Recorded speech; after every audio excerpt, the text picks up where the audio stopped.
দুদু ভাই আবার কেঁপেছে হাসনাত আবদুল্লাহর উপরে। খেপারি কথা, হাসনাত করছে যে আওয়ামী লীগের টাকায় বিএনপির রাজনীতি চলে। দুদু ভাই বলছেন বিএনপি অনেক আগে থেকে, তার জন্মের আগের থেকে রাজনীতি করে, তাই হিসাব করে কথা বলা উচিত। বিএনপির বলো যে আওয়ামী লীগের টাকা দিয়ে রাজনীতি করছে। যদি বিএনপির লোকরা প্রস্রাব করে একমাত্র, তাহলে প্রস্রাবের তোরে ভেসে বঙ্গোপসাগরে গিয়ে পড়ব। সব কিছুর একটা সীমা থাকতে হবে। এমন কোনো কথা বলবা না যে কথার দায়িত্ব নিতে পারবা না। বিএনপি সম্বন্ধে যে অভিযোগ করছো, সেই অভিযোগের জবাব যদি বিএনপি শুধু থুতু ফেলে, সেই থুতুর মধ্যে তোমার খুঁজে পাওয়া যাবে না। সেই জন্য আমি বলবো হিসাব করে কথা বলা, হিসাব করে চলা, আর গণতান্ত্রিক রীতিনীতি মানা। পোলা পাইন করলে বহুত ব্যর্থ আছে দুদু ভাই। ঠিকই কইছেন, ঠিকই কইছেন। সব জায়গায় দুদু ভাইয়ের লোক ঢুকেছে, একেবারে ফাউল এগুলো। আপনি একজন বিশিষ্ট রাজনৈতিক নেতা, আপনি খাবার গেছেন, আপনার মুরগির ঠ্যাং দিবি না, তাই বলে দেখেন রানের পিস না দেয় দুদু ভাইয়ের কি রাগ। ঠিক আছে না? আমি কনফার্ম ওই মেসিয়ান না এনসিপি করে, ছাত্রদের দল করে। এরপরে দুদু ভাই খাবার গেলে না 2টা রান দিবেন, হ্যাঁ, আর বেঁধে দিয়েন খিলানোর পরে। উনি খাবি আবার বেঁধেও নিয়ে আসবি। তো আসেন আমরা না ইতিহাস দেখি। দুদু ভাই কইছে মুরব্বী মানুষ তো ইতিহাস দেখা দরকার। তো দুদু ভাই মাঝে মাঝে ফাউল করে আর একটা বাড়ি খায়, কিছুদিন ঠান্ডা থাকে। ওটাই একটা কাজ। বিএনপির জীবনের কি কাজ সেটা অবশ্য জানি না। হ্যাঁ, জানাই কোনো গতি, সে নাকি হয় সহসভাপতি। তো উনি তো সহসভাপতি। তো সহসভাপতি আর বেটা মানুষের দুদু একই জিনিস। বিএনপির দুদু ভাইয়ের কাজও এক, ওনার কোনো কাজ নাই আসলে। বিএনপির মধ্যে ঐতিহাসিকভাবে আওয়ামীপন্থীরা কাজ করে। পাগলা ফজলু একটা উদাহরণ, হাবিবুর রহমান হাবিব আর একটা উদাহরণ। ওই নাকি জামাত ইসলামের লোকদেরকে মসজিদে ঢুকবার দিবি না, নামাজের ইমামতেও করবার দিবি না।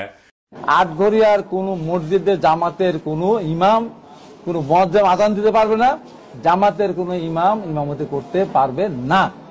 তো এই দুটোই ছাত্রলীগের প্রেসিডেন্ট ছিল। বিএনপির শাহ মোজ্জেম ছাত্রলীগের প্রেসিডেন্ট ছিল পরপর 3 বার। মনিরুল হক চৌধুরী আর এক ছাত্রলীগ, বিএনপি করে। এমনকি পরপর 2 বারের সভাপতি হওয়া কে এম ওবায়দুর রহমান, সেও বিএনপির সাধারণ সম্পাদক ছিল অনেকদিন। তো দুদু ভাই আওয়ামী লীগের টাকা মানে তো আওয়ামী লীগের নেতার কর্মীর টাকা, তাই না? কে এম ওবায়দুর রহমান যখন বিএনপিতে আসে বা অন্যান্য ছাত্রলীগের নেতারা যখন বিএনপিতে আসে, তার টাকা পয়সা কি আওয়ামী লীগকে ফেরত দিয়ে আসে নাকি নিয়ে আসে? আব্দুল ওয়াল মিন্টু যখন আওয়ামী লীগে ছিল, তার টাকা আওয়ামী লীগের টাকা না।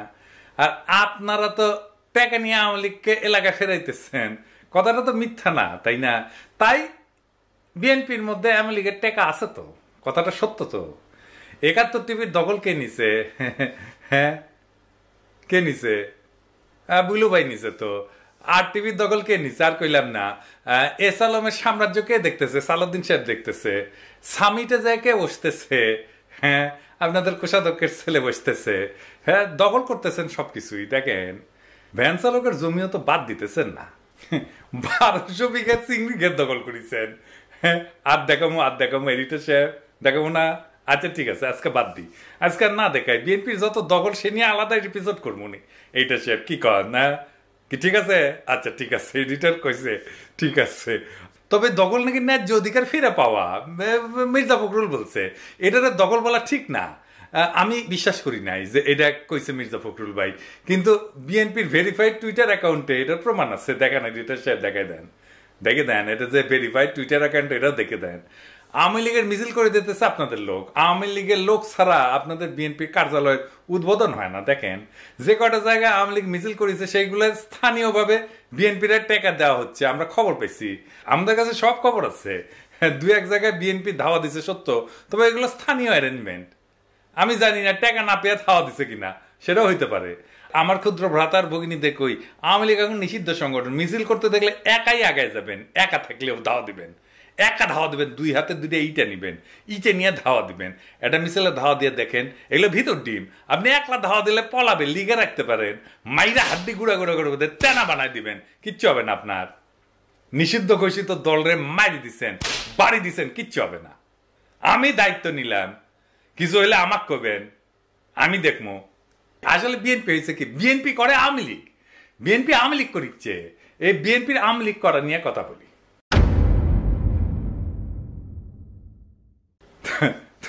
যাই মানে এখন মনে হচ্ছে যে বিএনপি আসলে যে আওয়ামী লীগ করে, এটা না কি ব্যান কথা কইলাম আর বুঝাই কই। আওয়ামী লীগের যা কর্মসূচি ছিল, যা লক্ষ্য ছিল, তা বিএনপি কইরা দেয়। আওয়ামী লীগ একার শক্তিতে কখনো যেটা পারত না, সেটা বিএনপি আওয়ামী লীগের সেই কর্মসূচি কইরা দেয়। এখন দেখেন অনলাইনে বিএনপি আওয়ামী লীগ একই সাথে গেলায় আমাকে দেখেছেন, আমার কমেন্ট বক্সে দেখেন ফেসবুকে, বিএনপি আওয়ামী লীগ একই সাথে আমার গেলায়। তত্ত্বাবধায়ক সরকার কার দাবি ছিল? আওয়ামী লীগের দাবি ছিল। কোন সরকার সেটা বাস্তবায়ন করেছে? আইন সংশোধন করেছে, সংবিধানে ঢুকেছে, বিএনপি সরকার ঢুকেছে। জিয়া কি ছিল? বাংলাদেশের প্রেসিডেন্ট ছিল, তাই না? প্রেসিডেন্সিয়াল সিস্টেমই বাংলাদেশের জন্য সবচেয়ে ভালো। প্রেসিডেন্ট সিস্টেম এটা বিএনপির কর্মসূচি। প্রেসিডেন্সিয়াল সিস্টেম থাকলে হাসিনা জিন্দেগি প্রেসিডেন্ট হবার পারল না নি। আওয়ামী লীগের দাবি ছিল এই প্রধানমন্ত্রী শাসিত পার্লামেন্টারি সিস্টেম। এই বিএনপি নিজেরা রাষ্ট্রপতি শাসিত শাসন ব্যবস্থার পক্ষ হইলেও প্রধানমন্ত্রী শাসিত শাসন ব্যবস্থা প্রবর্তন করছে বিএনপি, আইন করে বিএনপি প্রবর্তন করছে। এই পার্লামেন্টারি সিস্টেম ভালো কাজ করে যদি রাজা থাকে। এইগুলা সে সমস্ত দেশের জন্য ঠিক আছে, কিন্তু বাংলাদেশের জন্য ঠিক নাই। আমি এই এপিসোডে আলাপটা করেছিলাম, দেখে নেবে পারেন কেন প্রেসিডেন্সিয়াল পদ্ধতি বাংলাদেশের জন্য সবচেয়ে ভালো। আবার দেখেন বিএনপি ৭২-এর সংবিধান রক্ষা করতে চায়। ৭২-এর সংবিধান বাতিল করা সম্ভব না বলছেন মির্জা ফখরুল, দেখেছেন? তো আপনারা তো আসলে আওয়ামী লীগ করতেছেন, আর কি কি করতেছেন? আওয়ামী রাজনীতি। আসেন আর একটু দেখি।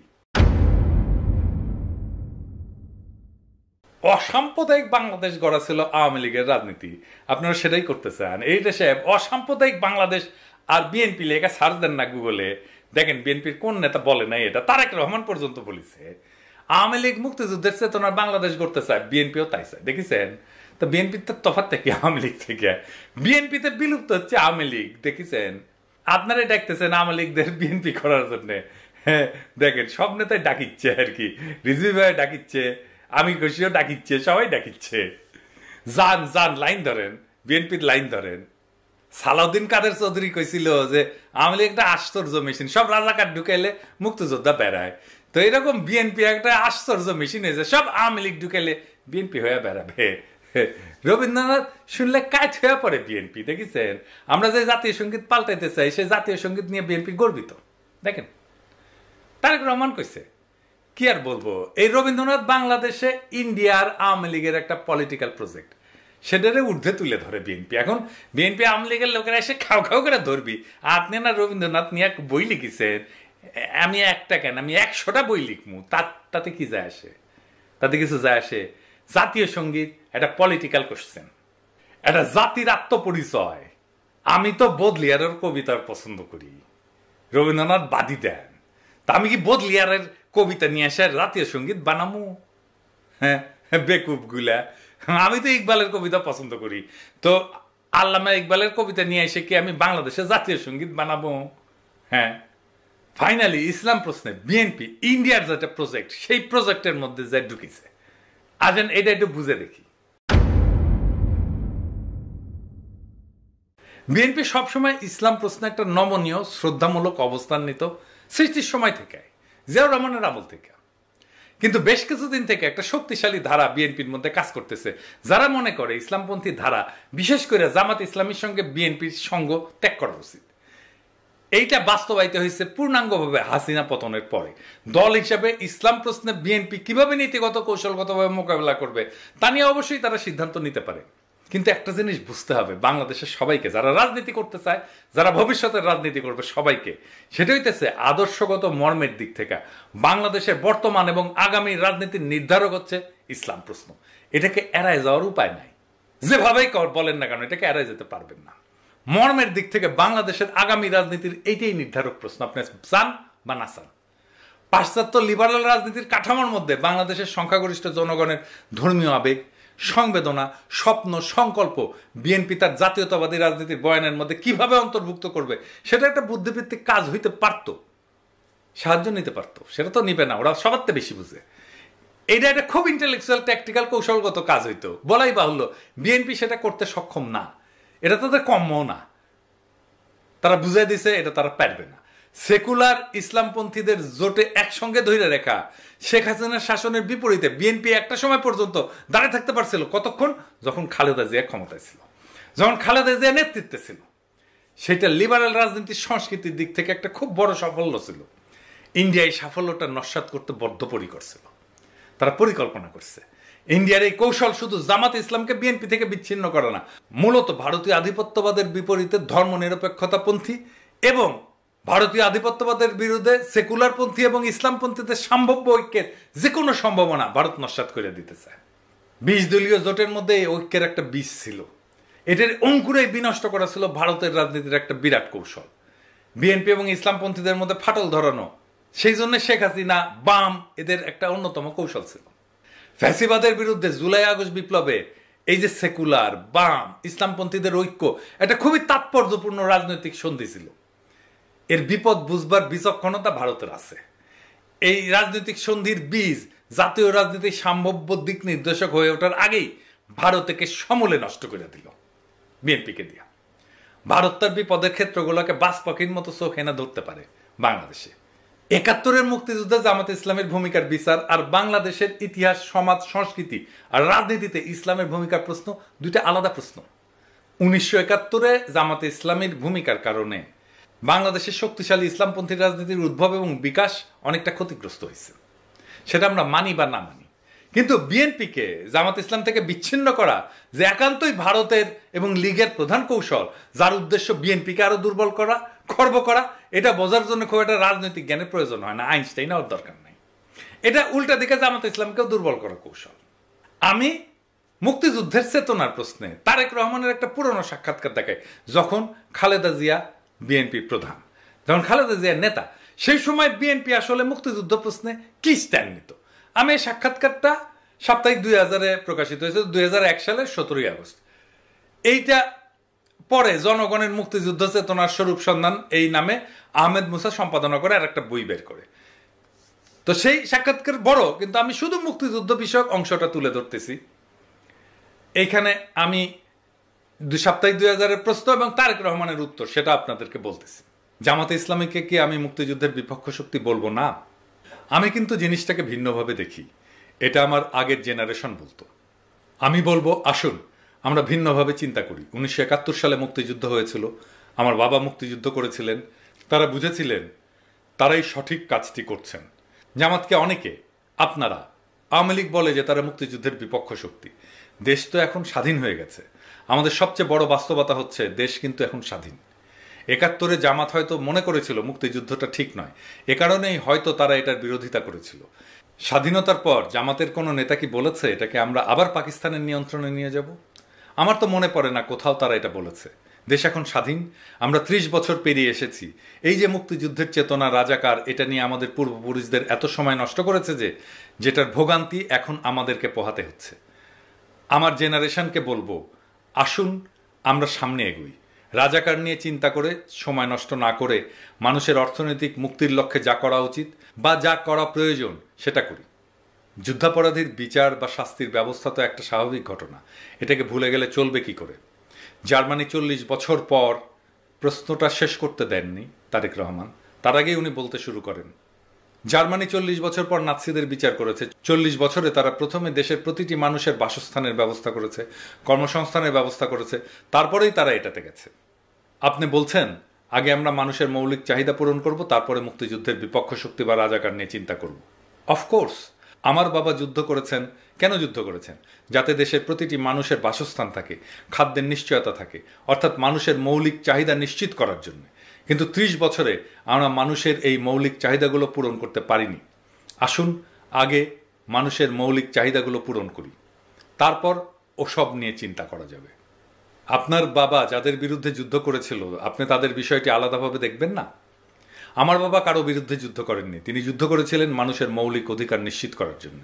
কিন্তু আপনি আদর্শ প্রশ্নটা শেষ করতে দেননি সাপ্তাহিক 2000-কে। তারেক রহমান তার আগেই বলা শুরু করেন, আপনার পেটে যখন ক্ষুধা থাকবে তখন কিন্তু মাথায় আদর্শ কাজ করবে না। আপনার পকেটে যখন চলার পয়সা থাকবে না, আপনি যখন আপনার সন্তানের ওষুধ কিনতে পারবেন না, খাবার কিনতে পারবেন না, তখন কিন্তু কোনো আদর্শ থাকবে না। এগুলো বইয়ে মানায়, বাস্তবে মানায় না। আমরা মুক্তিযুদ্ধের বিপক্ষ শক্তি বলতে যাদের কথা বলছি তারা তো খুবই কম, বিএনপির মতো একটা রাজনৈতিক দল কেন তাদের শেল্টার দেবে? শেল্টার দেওয়ার ব্যাপার নয়, আমরা চেষ্টা করেছি সবাই মিলে একসঙ্গে কাজ করতে, দেশকে এগিয়ে নিতে। এখন বলতে হয় 96 সালে শেখ হাসিনা যখন তাদের সঙ্গে নিয়ে আন্দোলন করলেন তখন কেন আপনারা তাকে এই প্রশ্ন করলেন না? অবশ্যই শেখ হাসিনাকে এই প্রশ্নগুলো করা হয়েছিল।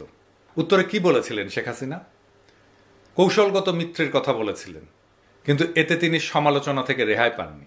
কৌশলগত মিত্র তার মানে শেখ হাসিনা নিজ স্বার্থে বলেছেন এই কথা। আপনিও তো সেরকমই বলছেন। না, আমি সেভাবে বলতে চাচ্ছি না। আমি বলতে চাচ্ছি আসুন আমরা সবাই মিলে সামনের দিকে এগোই। পেছন নিয়ে আমরা আর কত টানাটানি করব? আপনি জান না, একজন সাধারণ মানুষের কাছে মুক্তিযুদ্ধের যারা বিরোধিতা করেছিল তাদের প্রতি তার হয়তো একটা বিরূপ ধারণা আছে। কথাটা অনেকাংশে হয়তো বা ঠিক, কিন্তু এটাও ঠিক মানুষ এসব শুনতে শুনতে ত্যক্ত, বিরক্ত। মানুষ এখন নতুন কিছু শুনতে চায়, নতুন কিছু দেখতে চায়। বিএনপি এখন নতুন কিছু বলছে না, ওই পুরনো কথাগুলোই যা আওয়ামী লীগ বলতো সেটাই এখন বিএনপির কর্মীরা বলে, সেটাই এখন বিএনপির নেতারা বলে। বিএনপি নিজেই তার এই অবস্থান মানে না। বিএনপি এখন তারেক রহমানের দেওয়া বক্তব্যের উল্টা কথা বলে। এই বিএনপি কার খপ্পরে পড়ে এই রাজনৈতিক অবস্থান নিল সেটা কি বিএনপি স্পষ্ট করা উচিত না? নাকি সেই সময় তারেক রহমান সেটা ভুল বলছিল? বিএনপি যদি এর ব্যাখ্যা দিতে না পারে তাহলে তো আপনি ওই দলের কোনো কথাতেই আস্থা রাখতে পারবেন না। ওরা ক্ষমতায় যে যা খুশি তাই করবে, আগের সব কথা উল্টাই দেবে। তাই দিচ্ছে। আমরা কেন বিএনপির বিরোধিতা করি? বিএনপি আজ যেখানে দাঁড়ায় সেখান থেকে আর যাই হোক জনতার আশা ভরসার পথে হাঁটা যায় না। কারণ ছাত্র জনতা শুধু আওয়ামী লীগকে সরাই দিচ্ছে, তাতেই বিএনপি খুশি। কিন্তু বিএনপি আওয়ামী লীগকে ছুঁড়ে ফেলে দিতে চায় না। তাদের নীতি, ইতিহাস, তাদের বয়ান, এমনকি তাদের ভাষা বিএনপির গলায় উঠে আসে। জিয়া যে রাষ্ট্রপতির শাসন ব্যবস্থার কথা বলছিলেন, বিএনপি আবার সংসদীয় ব্যবস্থা বন্ধ না করে।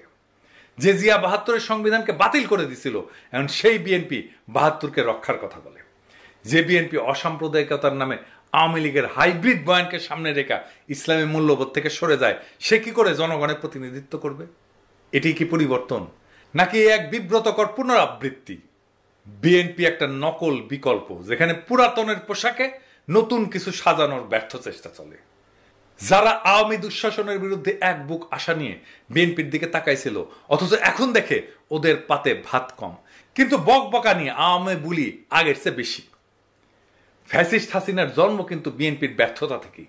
ছাত্র জনতা তাদের নিশ্চিহ্ন হওয়া থেকে বাঁচাইছে বিএনপিকে, আর সেই ছাত্রদের মুতে ভাষায় দিতে চায় বিএনপি। যদি বিএনপির লোকরা প্রস্রাব করে একমাত্র, তাহলে প্রস্রাবের তোরে ভেসে বঙ্গোপসাগরে গিয়ে পড়বে।